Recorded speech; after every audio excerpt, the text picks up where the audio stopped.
بە ئارمانجا کۆمکردنا نزیکی 8 میلیارد دۆلاران کۆنگرەیە سێهەم یا کۆمکردنە هەفکاریانش بۆ پەنابەر و کۆچبەرین سووریای لە وڵاتی کوێتێ بەسەر پێشتیان نەتەوەی نێگرتی هات لێدارخستن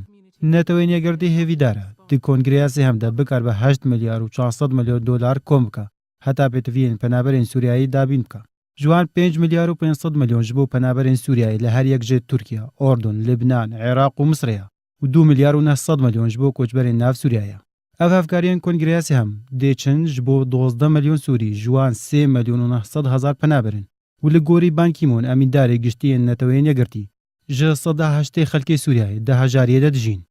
دێ کۆنگرەیە سێهەمدا وڵاتی کوێتێ 500 میلیۆن دۆلار پێشکەش کرد و سعودیە 150 میلیۆن دۆلار و ئیمارات 100 میلیۆن دۆلار و واشنگتن 507 میلیۆن دۆلار یەکێتیا ئەوروپاژی میلیارد و 100 میلیۆن دۆلار پێشکەشکردن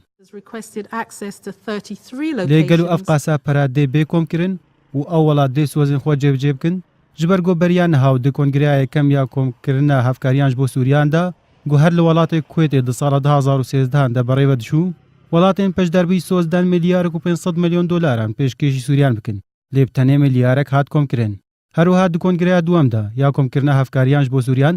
گو هەر لە وڵاتی کوێت di ساڵە 2014دا بەڕێوە چوو وڵاتên پشدەربووی سۆزا پێشکەشکردنا 2 میلیارد و 400 میلیۆنان دان لێ بتەنێ میلیارد و 900 میلیۆن هاتن کۆمکردن دە هەمان دەماگۆ کۆنگرەیە سێهەم یا کۆمکردنا هەفکاریان ji بۆ پەنابەر و کۆچبەریên سووریایی بەڕێوە دچوو ڕێکخراوە ئۆکسفام یا ناودەوڵەتیش بۆ فریاگوزاری و کەشەپێدانێ ئاشکرا کرد گۆنها 18 میلیۆن وڵاتیên سووریایی پێتڤیاوان بە هەفکاریان هەیە ئیبراهیم ئادەم